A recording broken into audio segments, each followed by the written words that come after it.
Did anybody take the old ones out?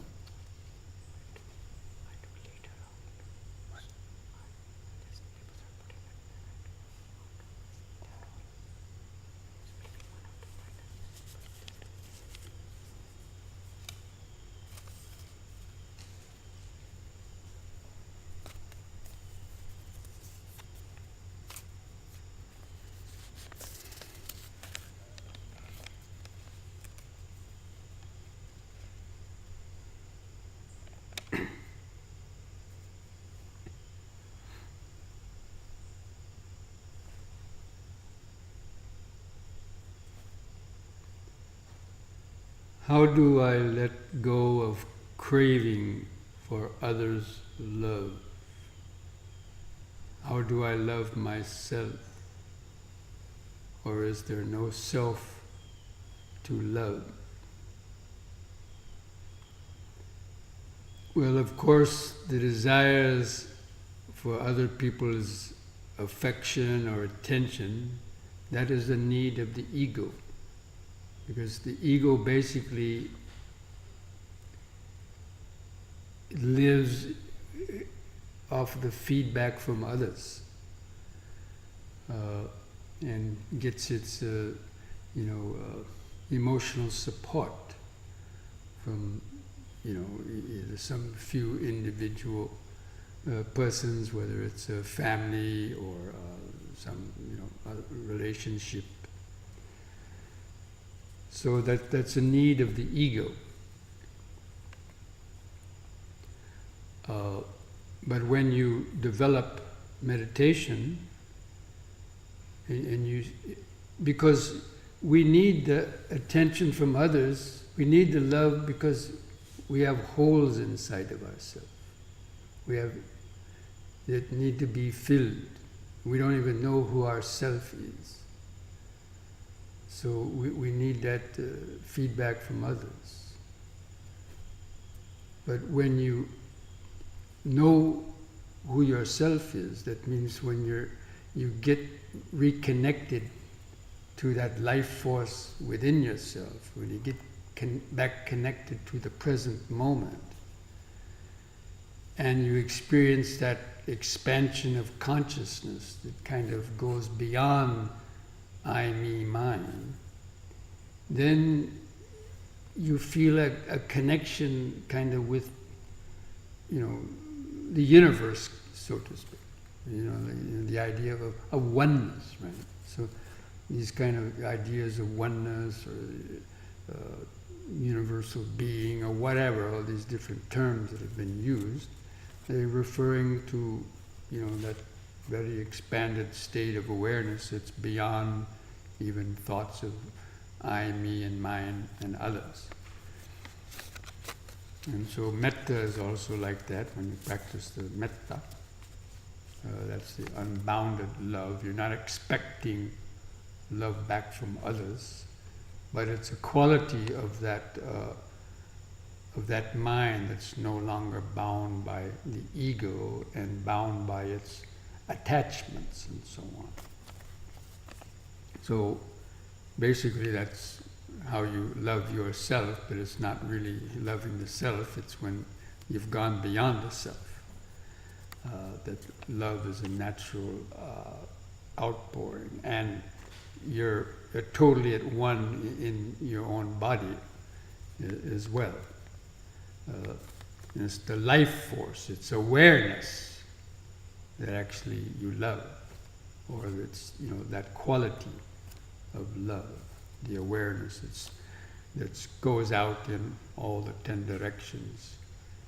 It's not taking favors and attachment, clinging to any sites.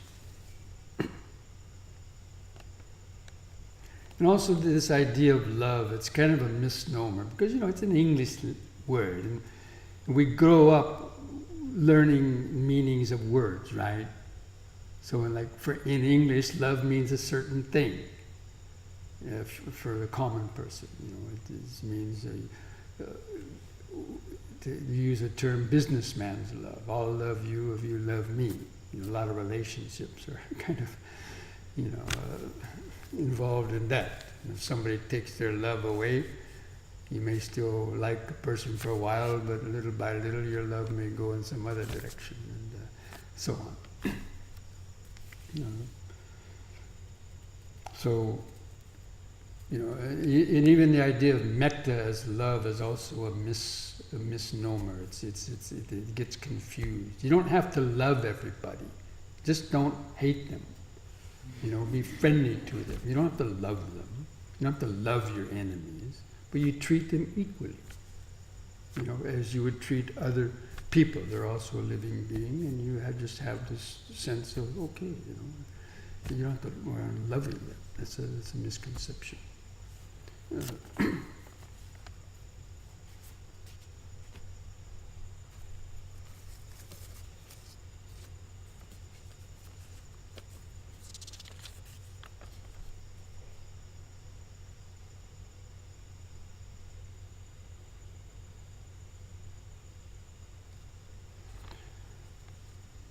There's a word here, I don't know if I recognize it. Maybe somebody can... Oh, okay, jhana states. What is the role of the jhana states in vipassana meditation? People are obsessed with this jhana.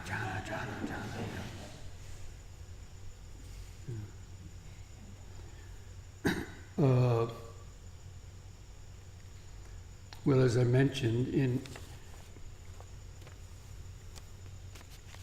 let's forget about the word jhana for the moment, because basically it refers, it comes from the word samadhi, right? So there's words for samadhi. There's 3 types of samadhi, which means concentration. And full samadhi is identical with jhana. A person attains apana jhana. And that's considered to be the first, second, third, fourth jhanas. But a generic term, samadhi covers that. But there's 3 kinds of samadhi. One is called khanika samadhi.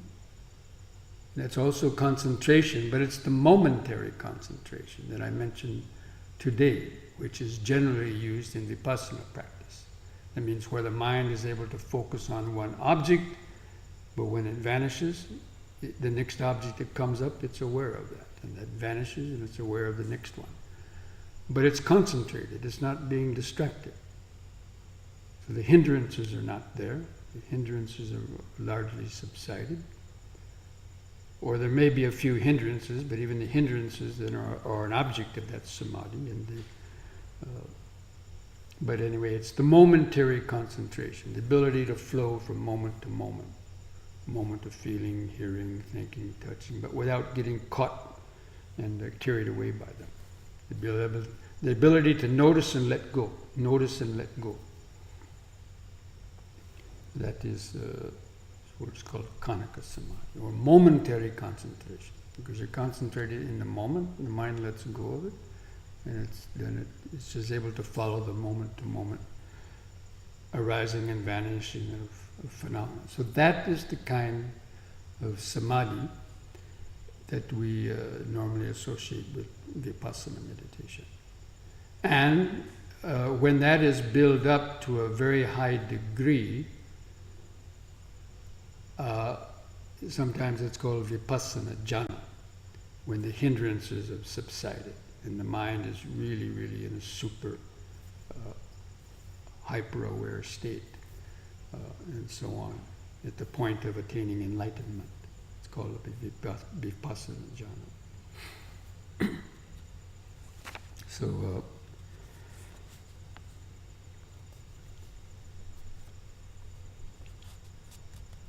now, there's this big, debate amongst meditators about, do you have to attain the first or the fourth jhana, before you can effectively practice,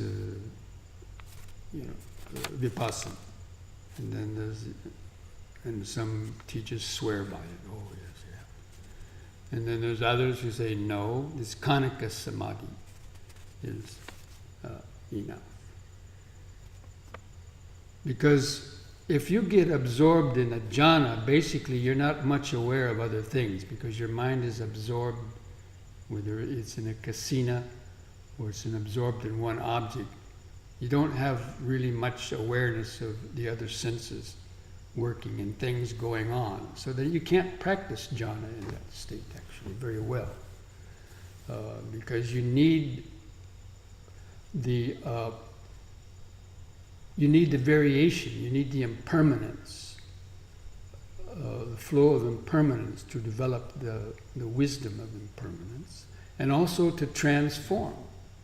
You need to be able to observe pain and being able to relax around it. You need to be able to change your reactions to pain, to other negative stimulations. And we have to change our habits. That's about attaining enlightenment, and purifying the mind. It's about purifying the samskaras, the habit formations, purifying, the emotions and other things, and reaching a state of inward tranquility in the midst of experiences. So, there's some different aspects that have to be understood about the practice.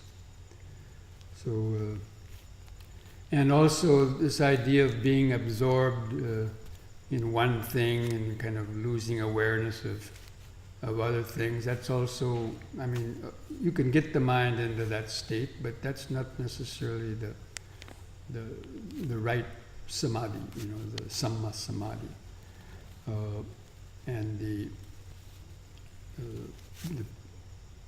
Because again, that doesn't get rid of the defilements. Attaining jhanas does not purify greed, hatred, and delusion just by itself. But a person may attain the jhana and then direct that attention toward developing vipassana, and then they could attain enlightenment. But the problem is most people get stuck in the jhana and they don't want to let go of it. Into the absorption, the bliss and the lights and the power that may come from, and they get distracted. And that's the danger of that.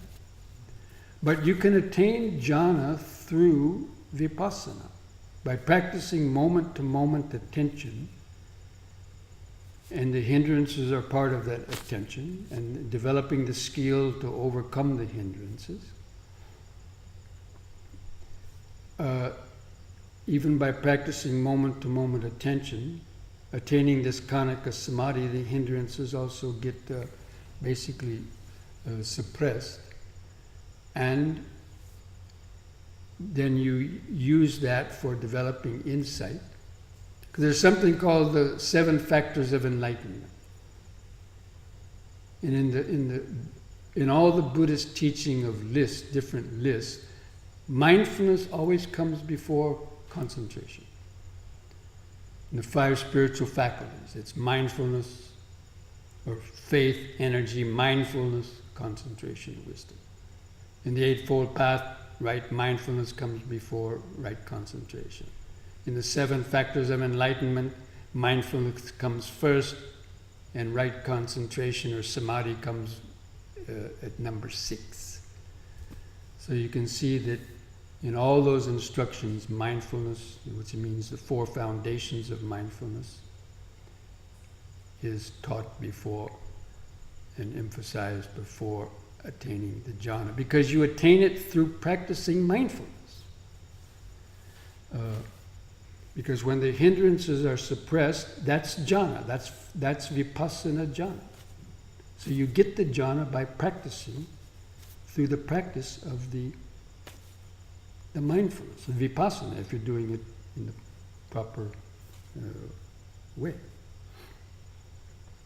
So basically there's 2 ways to attain jhana. One is through practicing moment-to-moment attention, developing insight and wisdom, suppressing the hindrances, and after that, at any time, the mind could open and the first stage of enlightenment could be realized. Or a person may practice concentration as a separate practice, but that's more difficult. It takes more time. And for lay people, I don't think it's very practical. Because in order to attain jhana through just practicing on a single object and getting nimittas, it's not easy. And it requires long periods of seclusion for most people. And even if you do get the jhana in a retreat, these kind of jhana retreats that you hear about, people may attain the jhana at the end of that retreat, maybe for a short period of time, but when they go home, they won't have the conditions to continue it, for the most part, unless you're kind of a lay recluse or something. But generally, the conditions, and to maintain it. And when you go out on the street, interact with people, you're normally not maintaining that jhana. So therefore, it's not practical, in my point of view. And that's why I personally have not pursued that method, but the method of using it and attaining concentration through the practice of moment-to-moment awareness, which you can use and maintain it in many kind of situations, because you practice it while walking, standing, and so on. Is mindfulness, but concentrated mindfulness. Anyway, there's lots of other things that could be said about that.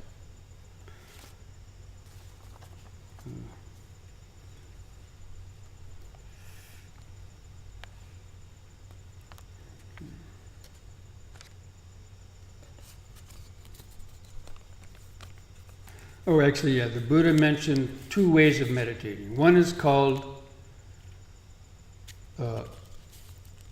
Samadhi Pubangama Vipassana. That means a person practices Samadhi first and then turns that concentration into the practice of Vipassana. Or the other is Vipassana Pubangama Samadhi. That means a person practices Vipassana first, or basically Vipassana, or develops wisdom first, and through that attains the Samadhi. So Samadhi Pubangama Vipassana, Vipassana Pubangama Samadhi. So it's different strokes for different folks, right? So some people will be like myself. I find the Vipassana leading to Samadhi more suitable for my mind, because I tried practicing one point in concentration for a long period of time when I was a young monk, and I didn't get that much success in it. But once I switched over to Vipassana, it was much easier, and I found it more practical, because you could maintain that in many, many other situations in life, which you can't with just the one-pointed absorption.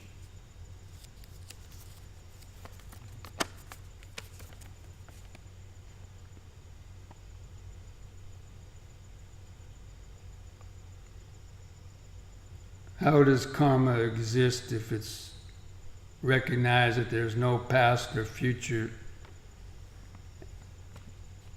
and is impermanent, even all vibrations? Don't get too intellectual with these terms, karma and so on. If you tell a lie and then you get arrested and put in jail, that's your karma. You don't need past or future or anything else. We're talking about the conditioned world, in the world of action and reaction, not the level of enlightenment. Enlightened person is beyond karma. So that arhat doesn't produce any karma, because there's no ego behind it, and there's no greed, hatred, and delusion behind the action. So therefore there's no karmic result. And karma is intention. You intentionally have the idea, I'm going to do something, and it's that intention, the strength of that intention, that produces the strength of the result. That's why unintentionally killing something doesn't have a strong karmic result as if you intentionally do it and plan it out and then do it. Because the will and the ego is behind it. And so it exists on the relative plane, but that's where everybody is until you reach an arhat. And if you figure there's almost 7 billion people on the earth, and how many arhats on there, it's a very small percentage.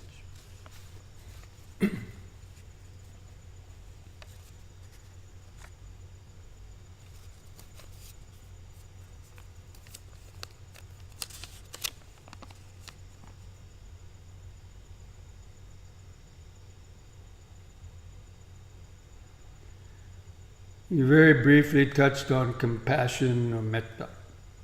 Can you expand on why there's such importance placed on compassion and loving kindness in Buddhism? Because compassion and loving kindness is an antidote for hatred and self-centered miserliness and all these other negative mental states that prevent you from reaching any kind of happiness. It leads to suffering. That's selfish, self-centered, I, me, what can I hoard and keep for me, and hell with anybody else. So metta and karuna helps to open the heart. And when you open the heart, then your heart gets softer, and then you're not plagued with these negative types of thoughts, or this very narrow, contracted mind that's contracted around just me, self, and my own little world. So it helps to open up to the mind. So that's one of the main purposes for it.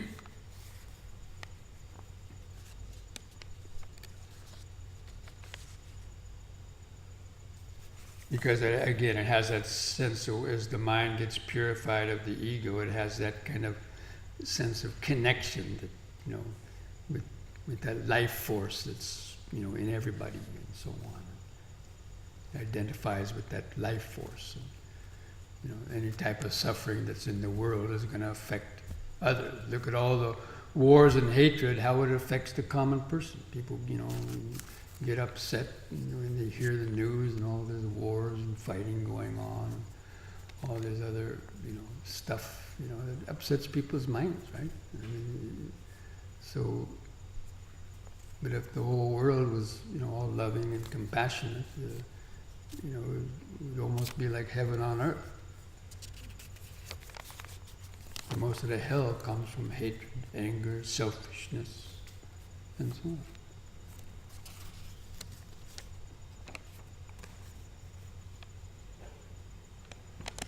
Is it okay to do sitting meditation with eyes open? If yes, please give some guidance. Well, if you're familiar with Zen, and Zen meditation centers, they make you keep the eyes open when you meditate. And if you close the eyes, they come by and jab you with a stick. Well, maybe not anymore. But the reason why we normally recommend people to close the eyes is because the eye is one of the strongest senses. I think most people probably, rather than, if you had to be defective in one sense, people would probably be deaf and blind, or not be able to, smell, rather than, blind would. Because that's really where, the strongest craving goes out of the eyes, the craving to see. And it's very interesting. The eye and the eye, same word, right? Spelled differently. So I think there's some connection with that, because that eye gives a relationship back to us. You look, I'm more beautiful than that person. Or this and that, the judgments and the comparisons. It doesn't come much through hearing because, there's not that much stimulation just through hearing. But the eye is stronger. So therefore, okay, look, if I asked you to sit and keep your eyes open and meditate, And then a snake crawls around, right?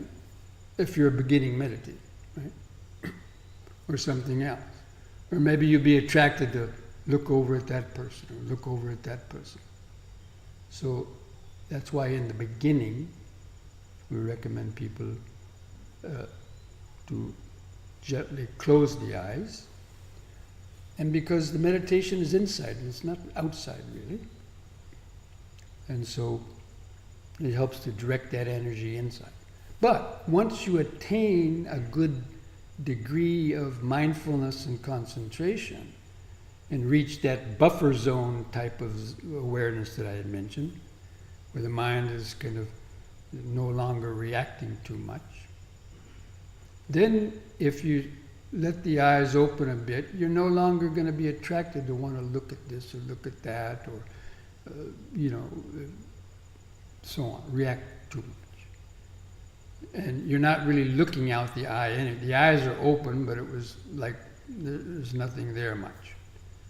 But look at, even in Zen, what do? They look at a white wall. So I don't see any point in that. If you want to overcome the attachment to the eye, you have to do it in the midst of seeing things, not to stare at a blank wall or a white wall to keep the eyes open. But anyway, that's... so therefore, anyway, if, try it sometime if you want, but wait until you've reached a good level of concentration and awareness, and then if you feel like it, just don't really open the eyes, just let the eyelids come up, usually kind of like about half, so that the gaze would just fall on the floor about 6 feet in front of you or so. But still stay connected to the breathing and the sensations. Therefore, the mind is not going to go out to so much want to go out. And a feeling of emptiness or hollowness can arise in the consciousness. Because the eyes are open, but there's no energy going out the eye. There's no ego energy going out of the eye. And so a kind of a feeling of emptiness can be heightened. And so that's something that, you can also experiment with that. And sometimes when you're in a deep state of awareness and no longer, looking out or reacting to anything, the eyes may actually turn up. And they may kind of like go up like that on their own because there's no more need for the eye. You're not focusing on anything. And you can also get a sense of emptiness when that happens too. But only if you've already reached a deep level of concentration. Don't try it in your normal sort of active state. So all these things are, you can experiment with these different types of things. Eyes open, eyes closed. Hands like this, sitting like this, sitting like that, sitting in a chair. Each person is different. So, but you have to know what the ultimate goal of meditation is. If you're just playing games and stuff like that, then it's going to have limited value.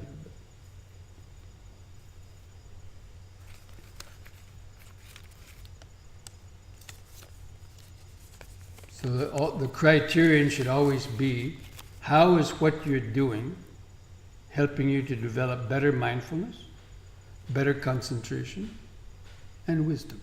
That should always be the criterion.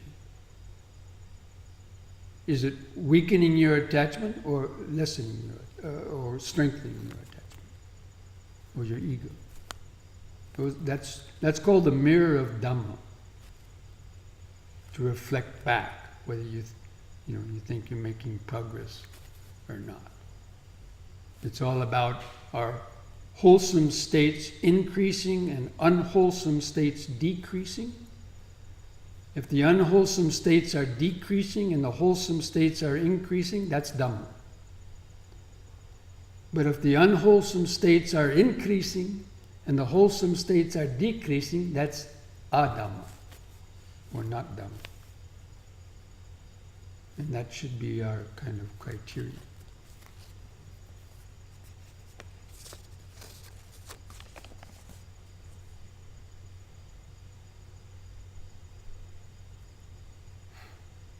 Can you speak to how meditation leads to insights off the cushion while not actually meditating? Well, actually, there's a lot of stories in Zen, but even in the Theravada tradition of people attaining enlightenment, not actually in formal meditation. Out doing something, but those people had a history of, doing, gobs of meditation before that. And so the formal meditation, going on retreats, meditating every day, and, that's basically kind of loosening up the mind, loosening up the strong clinging, opening the heart, opening awareness, and so on. And once that has occurred, any little thing could, open up the mind. Even just relaxing, like, it needs effort. So it takes a lot of effort to, sit straight and bring back the mind, and effort to get up early and meditate, endure pain. That requires effort. But a lot of people, even one person in this retreat also even just mentioned it. It's to the point where they kind of gave up that effort and said, nothing's going to happen. They gave up, boom, it happened.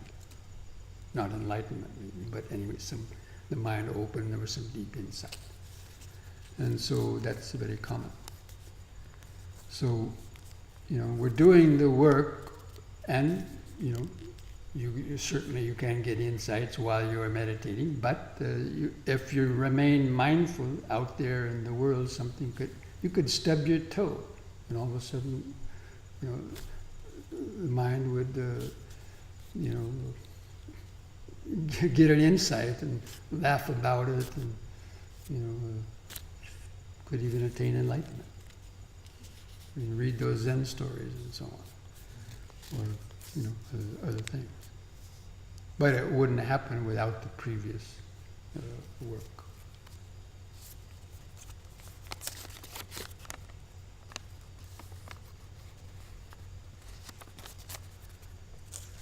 But that's why I always emphasize when,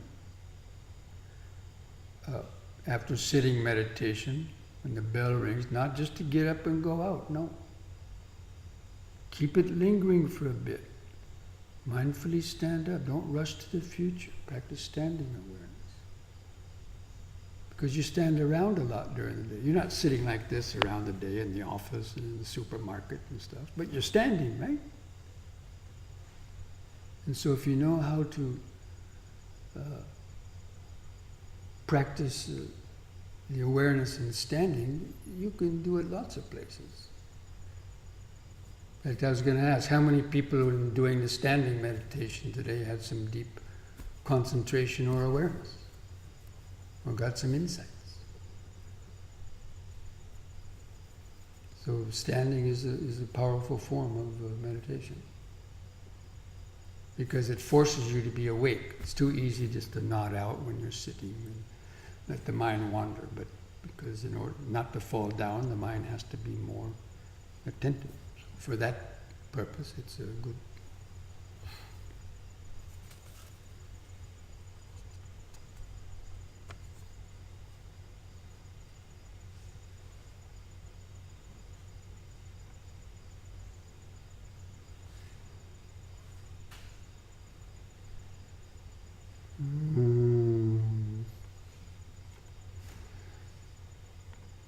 When we find a flowing rhythm with the breath, it becomes like poetry, beyond awareness. I wouldn't say beyond awareness. But is there a physical part to the rhythm. So please describe it. Well, basically, like the way we do the yoga, the way that I, lead the yoga, is, you use the breathing, going in and out of the postures with this kind of nice, flowing, rhythmic breathing, and letting the breath help move the body. And by repeating it several times, that creates this flow of pranic energy and electrical energy up and down the limbs and through the prana nadis and so on, that just becomes a very soothing and current that helps to tranquilize and relax the nervous system more and more into the present moment, and keeping a steady rhythm. Like people normally, they speed up and then they slow down. They speed up, get tired, and have to flop in a chair. Then they jump back up and they rush around, but no mindfulness. So instead, when you develop a very even keel, and through that kind of, and coordinating the breath with your different movements forces you to, slow down and pause. And that helps, the energy in the body to gain a very mellow and focused kind of concentration. And that has effects on the whole psyche, on the whole physical. As I said, the body and mind are conjoined. They're not really separate. And so therefore, also exercises like Tai Chi and Qigong, they have the same kind of effect of, slow, mindful movements, and it has effect on the whole, body-mind system. So that, there's a physical part and the mental. You really can't separate them. Because every cell of the body has awareness.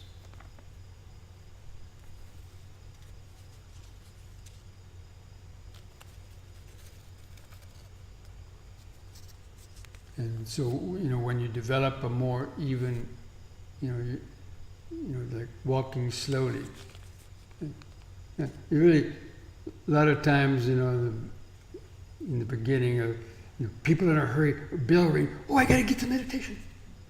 So they kind of walk fast, run down, come to the cushion, sit down. Instead, I used to teach them, don't rush. Practice walking. So when you get to the cushion, you're already meditating. And you sit down already in almost a jhana. Maybe not a jhana, but you sit down already meditating. So there's no need to rush. Don't rush. Either to get to the meditation hall, give yourself time to reach the meditation hall. If you rush to the meditation hall, sit down, you got to spend 15 minutes letting that tension and stress out. In the same way when you meditate at home, when you go home. Don't just come in and sit down after, get relaxed, a little bit relaxed, slow down, maybe do some yoga exercise, and then sit down. There's not so much of a struggle, beating your head against the wall, trying to stay awake, or trying to reel in the mad monkey mind, and so on.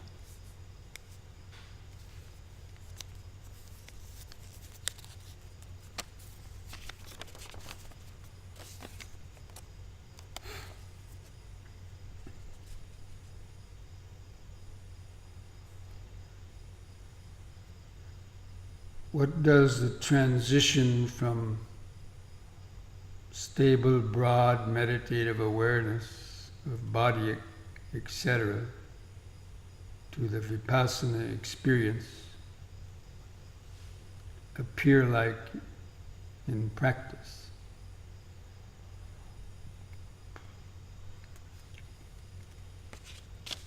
Well, it appears like the flow of impermanence. And there can be some different aspects to it. But when the mind attains this more open awareness and is able to feel like, sort of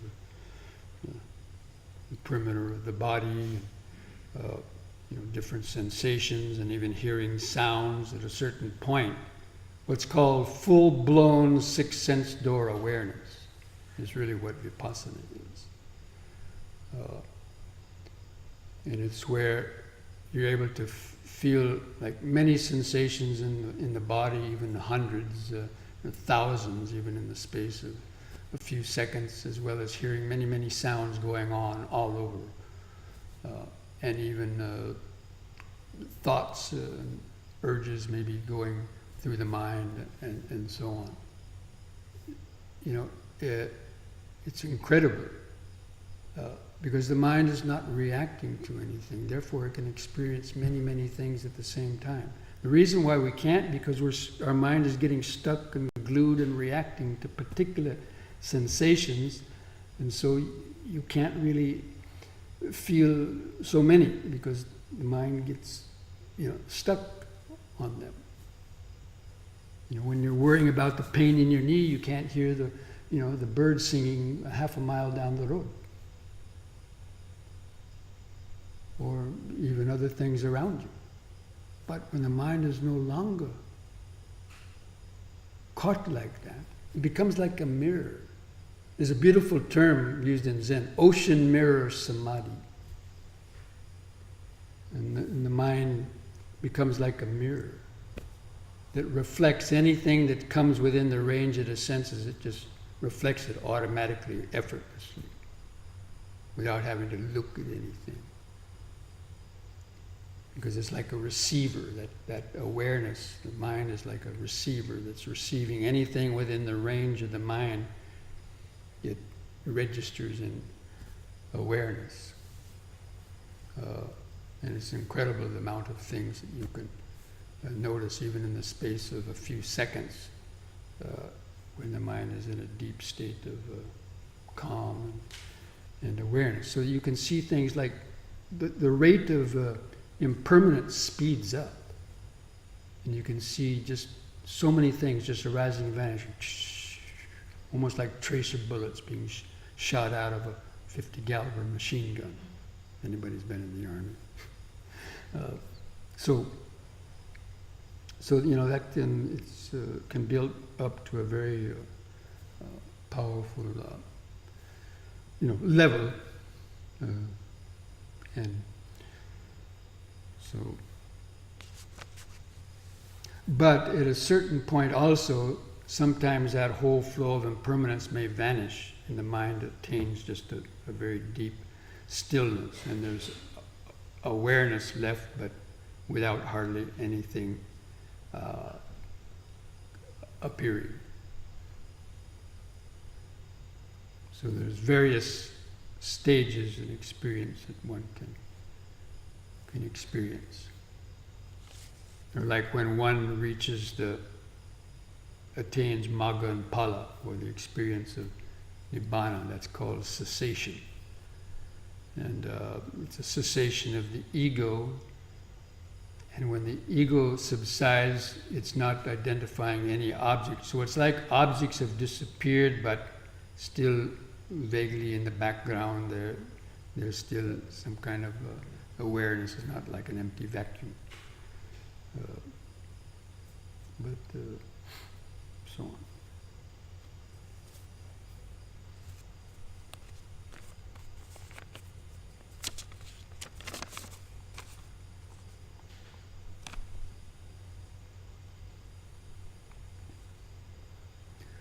At times I deal with anxiety and depression.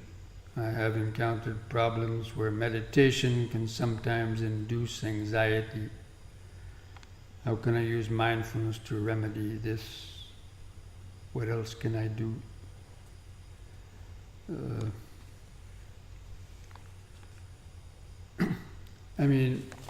Sometimes people can experience anxiety when they meditation because they may not want to face the truth. It gets too painful to see how mad their mind is. Or looking at other types of, mental states and so on, and then they don't want to deal with it, or about suffering, to contemplate suffering that kind of maybe brings up some past memories, or contemplate death and some past repressed memories of, having been killed or whatever. So many horror stories from past lives. It could bring up anxiety in people. But usually that's in the beginning, and if you can just see that anxiety, just note it, okay, anxiety, but don't identify with it. Or even depression. I know these are very strong types of emotions, but they're just mental bubbles. And normally we identify with them, because we're identifying with the object of the anxiety or the depression, but maybe sometimes there isn't an actual object. But anyway, in Vipassana practice, we train ourselves, whatever mental state it is sadness, happiness, anxiety, fear, maybe depression, we try to see it with detachment. It's just a mental state, a bubble, like a mental bubble. But it's not part of the true mind. It's not part of the real mind. It's just conditioned. And you have to cultivate this as even intellectual wisdom first, by understand that all these different whole range and gamut of mental states or any other types of objects are basically just mental bubbles, like water bubbles that come up from the bottom of a river or a lake, but they don't really have, they break on the surface and they don't have any substance. And the only substance we give them is the ego's feedback. Oh, woe with me, I'm like this, I'm like that. We keep on feeding. And I know it's difficult when people are in the grip of that, but it takes training, but eventually one can do it if one gives it the effort, at least to a certain extent.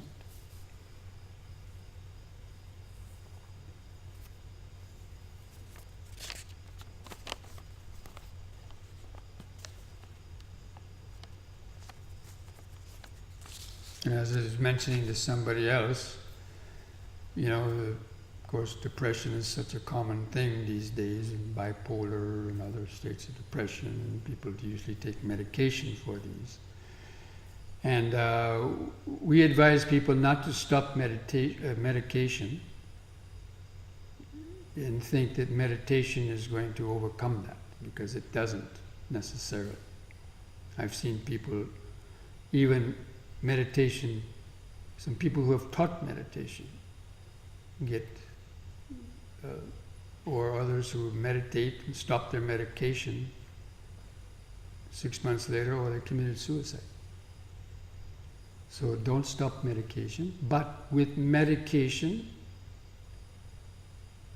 actually meditation is medication, a different thing.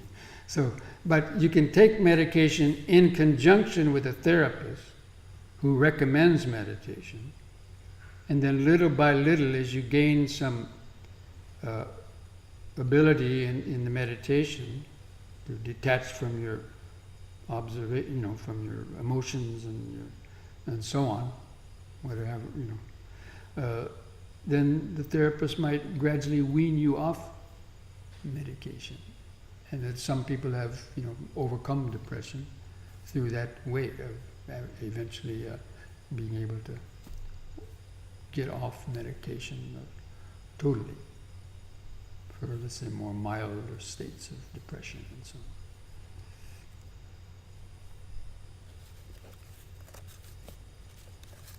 Did you have a related question to that? Yeah, I just want to share something. I'm a pharmacist and I work closely with physicians in the psychiatry department, and I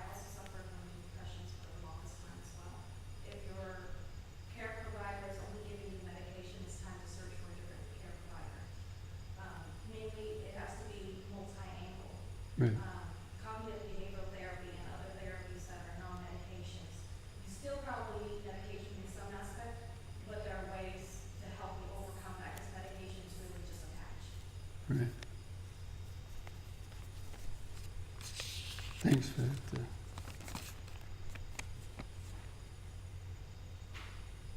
What makes an insight an insight? Intellectually, I understand impermanence, but I haven't had any profound experiences about it. It's because you haven't developed your sort of vipassana up to a high level, or other types of meditation. But as I'm going to talk about in the next few days also, in vipassana, the skill or the trick in vipassana is you speed up your rate of perception. Because normally our mind is dull. And it's, experiencing, oh, duh, oh, duh, oh, duh. And because it's clinging, it's clinging onto things. But when the mind is no longer clinging and you start noticing, you deliberately speed up the rate of perception. Or it happens naturally because the mirror reflects everything simultaneously at the same time, doesn't it? So also does our mind when it's not disturbed. But if the mirror is covered with mud or dust, then you can't clearly see the object in the mirror, isn't it? It's exactly the same thing with the mind. That's why it's often called the mirror mind, the mirror samadhi. When the mind attains tranquility, it reverts or regains its, or simply not regain it, it's always there. The dust is what's blocking it. And the dust is our attachment and aversion and ignorance. So, but anyway, so when the mind gets, but you have to kind of tune the mind to it.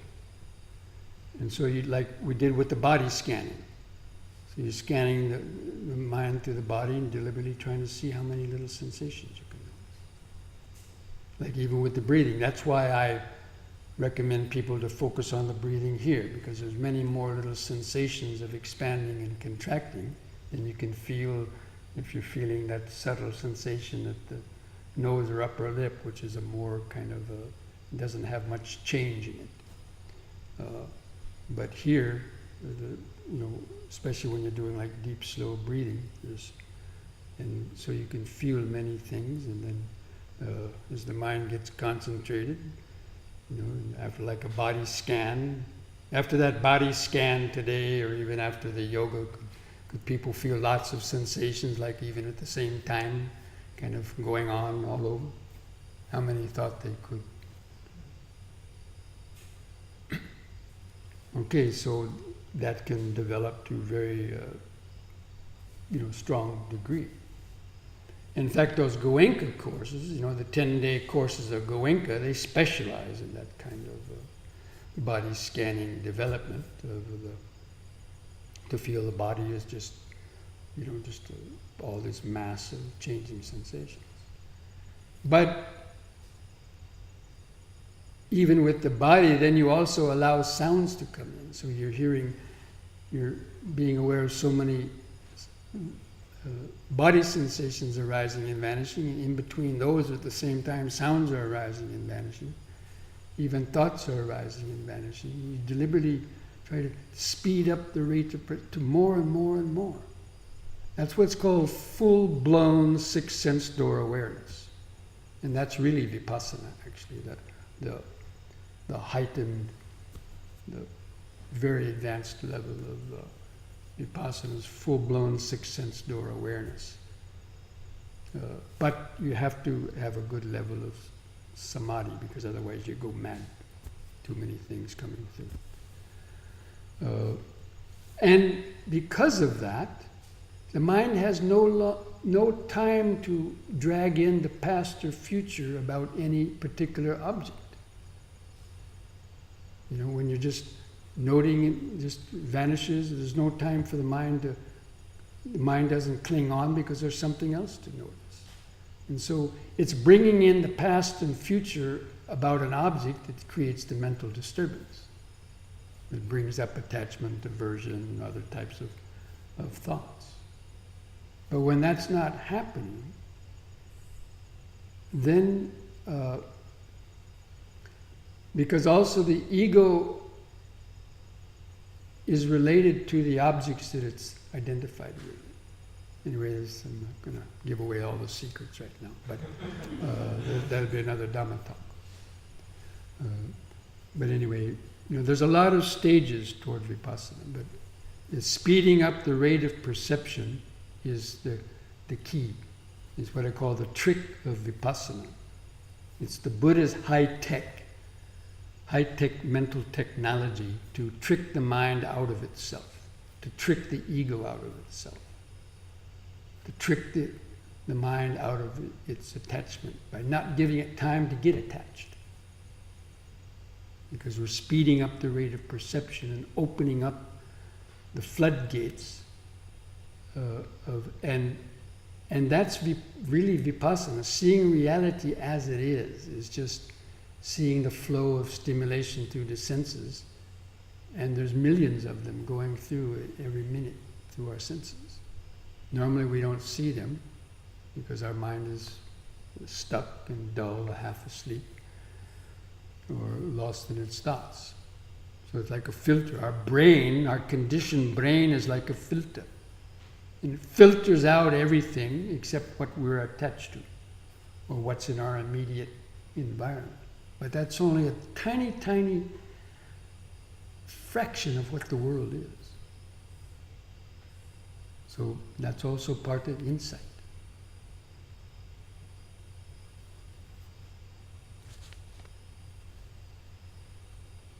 Excuse me if I talk too much.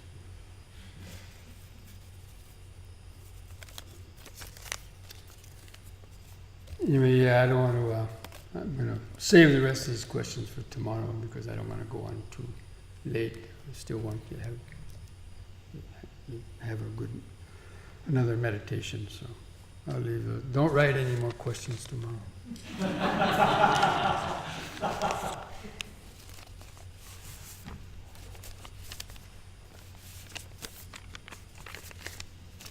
You can just not mix these up with the other ones. You put them in.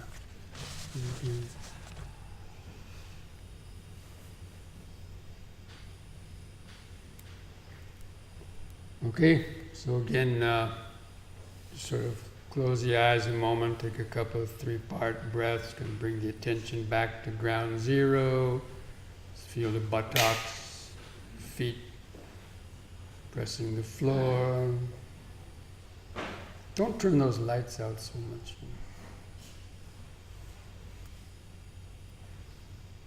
I want to see if you're sleeping.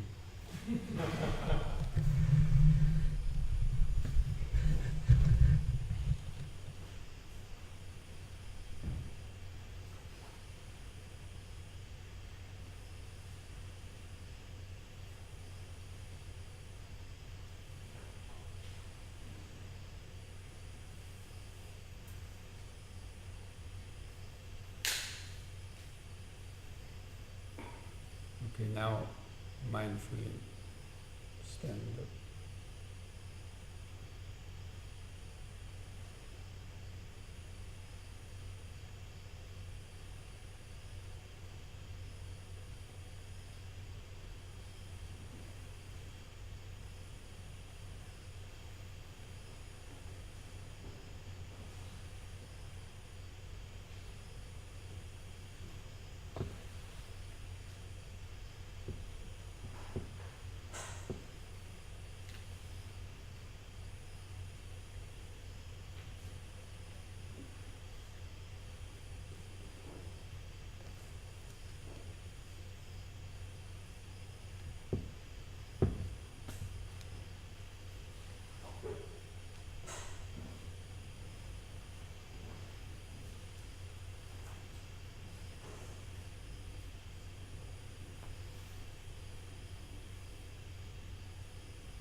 three-part breathing